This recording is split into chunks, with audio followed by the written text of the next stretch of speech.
And for the past few years I've been in Moscow and Kiev for a few months each year, working mainly in the sort of party and state archives. Part of my job is to read terrible stuff and get used to it, as most researchers do in this area. But every now and then you come across something that's quite remarkable. And one was a letter written by a Ukrainian soldier to the Central Committee Secretary in 1946. The soldier had come back, his village had been destroyed, his wife and 3 children were buried beneath it along with 600 others. He said, it's not bad enough that I have to come home to that. But the local authorities won't let me rebuild my village, my farm. Why are they so callous? Now, a very simple answer is, well, because they're callous. That's what they do. You should know that. But when you think about it more deeply, it's a very sincere question.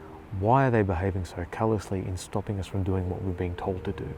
And that is to rebuild, and what they're supposed to help us with. Local authorities were supposed to assist returning soldiers and anyone in general in rebuilding what the Germans had destroyed. Even if they didn't, they were never supposed to stop people from doing so. I mean, that was insane, it was suicidal from a political perspective to do so.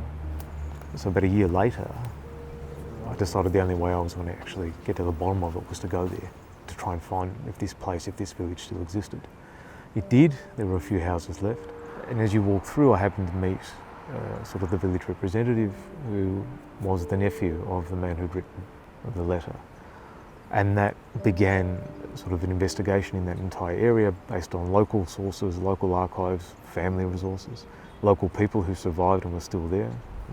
And the result of that is the book, which opens a very small window into a problem on a village level that was not only Ukraine-wide, but in a broader sense confronted many other societies that had been destroyed by war and rebuilt in sets of very contradictory circumstances.